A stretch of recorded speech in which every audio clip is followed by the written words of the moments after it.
Según el Instituto de la Empresa Familiar, en España hay 1,1 millón de empresas familiares, que representan el 89% del total de las empresas que hay en España.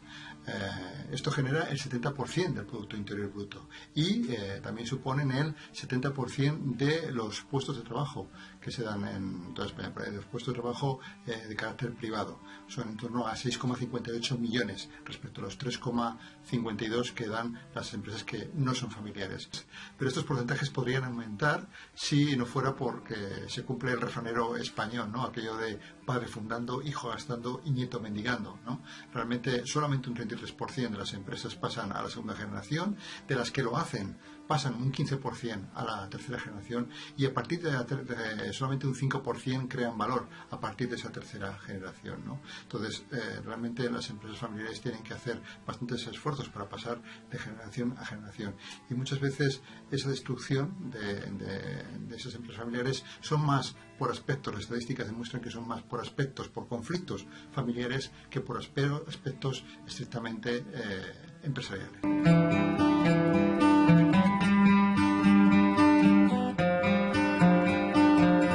Bien, cada empresa familiar es única e irrepetible, como las personas. Pero si hay aquellas familias empresariales que han perdurado en el tiempo, de generación en generación, han tenido tres factores en común. El primero es que ha habido una gran comunicación dentro de la empresa familiar y donde se han afrontado aspectos críticos, tanto del ámbito de la empresa como de la familia. El segundo aspecto común a estas familias empresarias es que han abordado el proceso de sucesión, el proceso de transición generacional, pues eso como un proceso, no como un suceso circunstancial, ¿no? Y donde se ha abordado de un modo con determinación y donde se ha sabido diferenciar y han sabido convivir 2 y 3 generaciones a la vez. Han sabido diferenciar el ámbito de la empresa y el ámbito de la familia perfectamente, ¿no? Y el tercer aspecto, que quizás está relacionado con este segundo, es que los miembros familiares de las empresas familiares lo que han llegado es a firmar, a consensuar una serie de reglas, un código de conducta, lo que en España se llama el protocolo familiar, con unos derechos y unas obligaciones de cómo van a tener que actuar cuando se den ciertas situaciones que si nos dejamos llevar a lo mejor por la primera emoción, por el primer impulso, pues a lo mejor no son las más adecuadas, ¿no? Por eso si se quedan por escrito y se hacen de un modo consensuado y en momentos donde se hace con gran reflexión, cuando llega un momento oportuno de que se da esa circunstancia, pues se da de modo totalmente objetivo. Por ejemplo, se hablan de aspectos como qué requisitos son los que tiene que tener un miembro familiar para que se incorpore a la empresa familiar, porque muchas veces ocurre que a lo mejor tenemos las personas para incorporarse a la empresa familiar, pero a lo mejor no está el puesto. O sea, primero tiene que estar el puesto, cuál es el perfil adecuado y en función de esto veremos si hay un miembro familiar que tiene disposición, tiene las competencias, las cualidades, los conocimientos para incorporarse a la empresa familiar. O, por ejemplo, ¿qué sucede cuando un miembro familiar que ya está dentro trabajando en la empresa durante un tiempo continuado, a lo mejor 1, 2, 3 años, su rendimiento es muy por debajo de lo esperado? O cómo debemos tratar a los cónyuges dentro de la empresa familiar, o qué tratamiento, cómo se toman las decisiones en la familia para que afecten lo menos posible a la empresa y que por supuesto la empresa tendrá que tener en cuenta las inquietudes de la familia, pero ¿cómo tomar esas decisiones? ¿Con qué mayorías? Bueno, pues como estos aspectos son los que habrá que considerar en este protocolo familiar.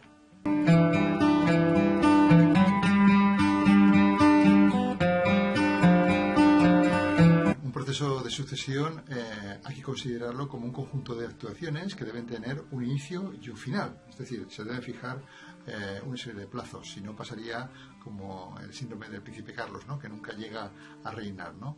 Por eso, como decía, este conjunto de actuaciones debe ser controlado por el sucedido, porque muchas veces a lo mejor es el fundador, los fundadores de la empresa familiar, y donde se deben realizar una serie de actuaciones relacionadas con la propiedad, es decir, cómo se van a repartir las acciones y las participaciones de la empresa, en aspectos que tienen que ver aspectos fiscales, aspectos testamentarios, también aspectos que tienen que ver con la dirección, quién llevará la dirección general de la empresa. Por supuesto, en algunos puestos relevantes de la empresa en la gestión, quiénes los van a llevar, y evidentemente aspectos que tienen que ver con la familia, para que el bienestar de la familia, esos valores que realmente se han trabajado en la empresa familiar durante largo tiempo, pues que continúen también el tiempo, ¿no? Por eso, en la medida que ese proceso de sucesión se realiza con el sucedido en vivo y en las mejores condiciones físicas y mentales, mejor que mejor.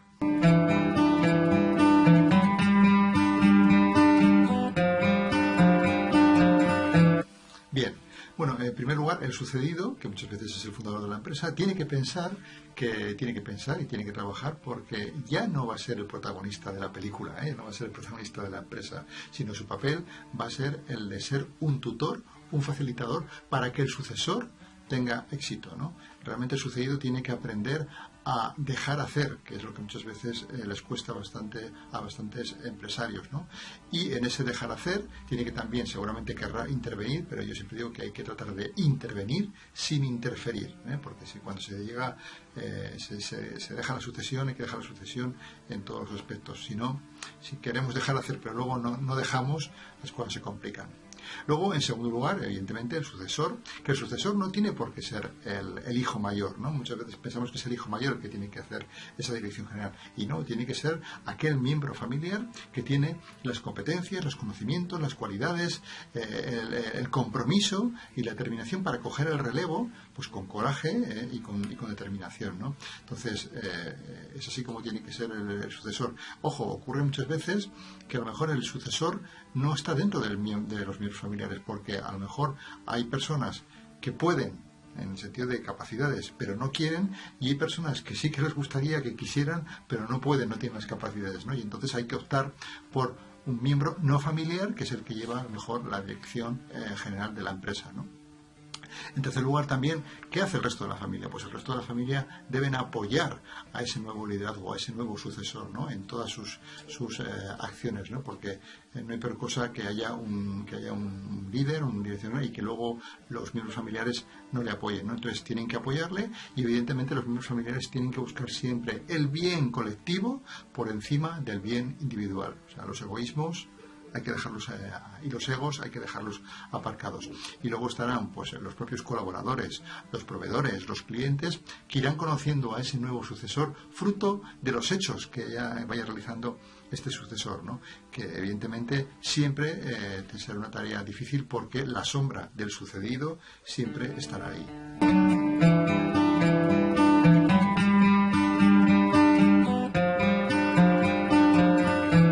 Decía el filósofo Immanuel Kant que la inteligencia de una persona se mide por su capacidad para soportar la incertidumbre.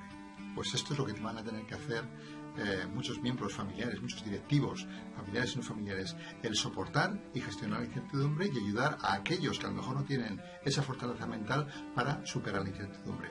Y exactamente igual que cualquier otro tipo de empresa, las empresas familiares tendrán que diseñar, formular e implantar, sobre todo implantar y afrontar los obstáculos, estrategias empresariales. Y como empresas familiares que son, y también familias empresarias, tendrán que diseñar también estrategias familiares para fomentar los valores de continuidad y fomentar el bienestar y la armonía familiar, que cualquier empresa familiar es lo que también busca. En segundo lugar, lo que tendrán que hacer estas nuevas generaciones será el comunicarse muchísimo. Comunicar viene de comunicarse, viene del verbo del latín comunicare, que significa compartir. Por eso van a tener que acostumbrarse a compartir mucha información con miembros familiares que a lo mejor no están, que son accionistas, pero que no están trabajando en la gestión de la empresa, ¿no? Y por eso habrá que también establecer los canales adecuados entre la empresa y la familia. Y en tercer lugar, lo que tendrán que hacer estas nuevas generaciones será inculcar los valores que seguramente aprendieron de sus padres, valores como la honestidad, la sinceridad, la austeridad, la humildad, el gusto por el trabajo bien hecho, por la calidad y por satisfacer al cliente. Todos estos son los valores que tendrán que inculcar en sus propios hijos, porque tarde o temprano seguramente se incorporarán a lo mejor a la empresa familiar. En accionistas pasivos que a lo mejor no están metidos en la gestión de la empresa, y en posibles accionistas futuros, para que todos de una manera o de otra se vayan enamorando de la empresa familiar y cada uno aporte su granito de arena en la continuidad y la sostenibilidad de la empresa familiar.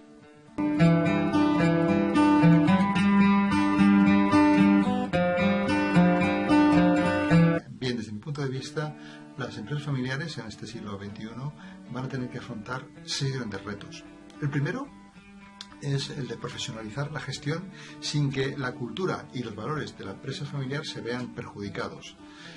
Para ello, pues evidentemente tendrán que rodearse, las empresas familiares tienen que abrirse en este sentido y dar la oportunidad también a miembros no familiares, a directivos no familiares, que les ayuden a profesionalizar esa gestión, ¿no? Que realmente cuando se dice la palabra profesionalizar parece que da un poquito de miedo a las empresas familiares, y no es otra cosa más que trabajar con una mentalidad, con una serie de hábitos, trabajar con la mentalidad de trabajar por objetivos, ¿no? En todas las facetas, ¿no? Por eso si se abren en el sentido de mente y dan oportunidad a miembros no familiares en las mismas oportunidades que aquellos miembros familiares que están en la gestión, seguramente les ayudará a que ese proceso de profesionalización sea más rápido. De hecho, donde más se tiene que trabajar la profesionalización, principalmente dentro de las dimensiones, ya sabemos que en las empresas familiares está la dimensión de la propiedad, la dimensión del gobierno, donde se toman las decisiones estratégicas, la dimensión de la propia dirección y la dimensión de la gestión de los equipos, ¿no? Pues donde precisamente hay que trabajar esa profesionalización es, por un lado, en la parte del gobierno, la dimensión del gobierno, donde se deben implantar órganos de gobierno, con consejos de administración, consejos consultivos, que realmente sean operativos, útiles y resolutivos, y también en la parte de la dirección y la gestión, órganos de dirección, órganos como puede ser un comité de dirección, una comisión ejecutiva, que realmente también sean útiles, ¿no? Por eso es también muy recomendable introducir en estos órganos, tanto de gobierno como de la gestión, introducir a lo mejor asesores no consejeros totalmente independientes, que tienen una gran independencia para poder opinar y para poder dar criterio, a lo mejor también consejeros independientes o moderadores de reuniones, ¿no? Que ayudan a que ese proceso de profesionalización vaya a la velocidad adecuada. El segundo reto que tendrán que afrontar las empresas familiares es el que todas las empresas familiares quieren hacer, que es el de asegurar la sucesión. De hecho, muchas veces cuando pregunto a fundadores de empresas familiares cuál es su sueño, ellos siempre dicen que su sueño se compone de 3 cosas. Por un lado, evidentemente, que la empresa perdure en el tiempo, que continúe en el tiempo, que la familia permanezca unida y que, si es posible, que la empresa sea dirigida por un miembro o por miembros familiares, ¿no? Por eso el sucesor tendrá que conocer cuáles son las ventajas competitivas de la empresa familiar, tendrá que saber cuál es la visión del fundador y adaptar esa visión muchas veces a la visión nueva que el mercado cada vez va a demandar. Y evidentemente ese sucesor tendrá que tener la capacidad para transformar esa visión en ejecución y además tener la capacidad para comunicarla a los equipos, para que estos equipos también la ejecuten y la vivan como tiene que ser, para que esa estrategia llegue a buen puerto. El tercero de los retos, en relación con el punto anterior, es asegurar también por los puestos claves de la empresa familiar. Muchas veces no solamente es cuestión de la dirección general, sino también hay ciertos puestos, como pueden ser a lo mejor en compras o logística, la parte comercial, la parte financiera. Hay puestos que deben ser gestionados, deben seguir siendo gestionados por la empresa, por miembros de la familia, y pues asegurar que esos puestos están bien cubiertos es un aspecto importante, y evidentemente con retribuciones acorde con lo que el mercado se paga, ¿no? Es decir, tenemos que tener una parte fija y una parte variable en función de objetivos según lo que en el mercado laboral se paga. El cuarto de los retos es que las empresas familiares, pues evidentemente también tienen que, como cualquier otro tipo de empresa, tienen que ir adaptándose a lo que el entorno va demandando y muchas veces tener que reinventarse, ¿eh? Ya decía en su día, decía Stephen Hawking, que la inteligencia de una persona se mide por su capacidad para adaptarse al entorno.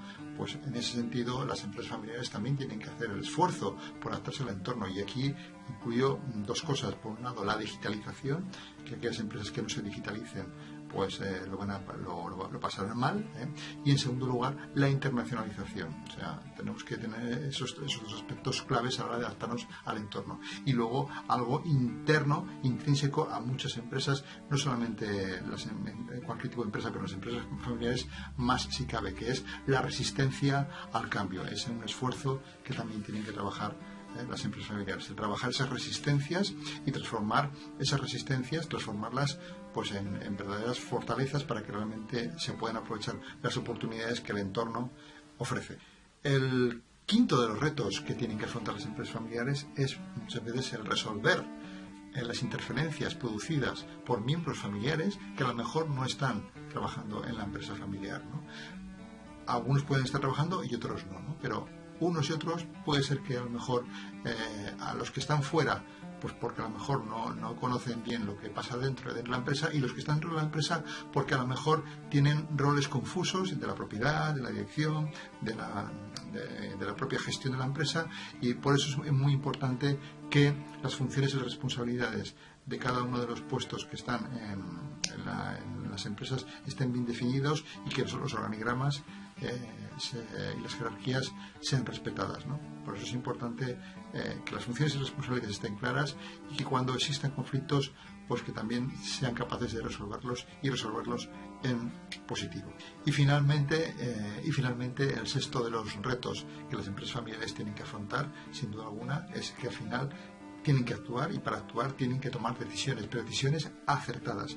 Y cuando aquí tenemos la empresa por un lado y la familia por otro, el saber diferenciar aspectos de la empresa y aspectos de la familia es clave. Por eso también las empresas familiares tienen que diseñar, tienen que formular y tienen que implantar cuadros de mando integrales donde se vean diferentes perspectivas: la perspectiva del aprendizaje y crecimiento, la de los propios recursos humanos, la perspectiva de los procesos, la perspectiva del cliente y del mercado, y la última, la perspectiva financiera, la perspectiva que más le puede interesar al accionista familiar, pero que esta última perspectiva será una consecuencia de lo que se ha hecho en las otras tres anteriores. Por eso, en la medida que seamos capaces de de tener un buen plan, de tener un buen seguimiento y control del negocio, seguramente podremos tomar decisiones acertadas y que nos ayudarán a diferenciar bien el ámbito de la empresa y el ámbito de la familia, para que ni una ni otra, las dos estén conectadas, estén conexionadas, pero que la empresa tenga en cuenta los intereses de la familia,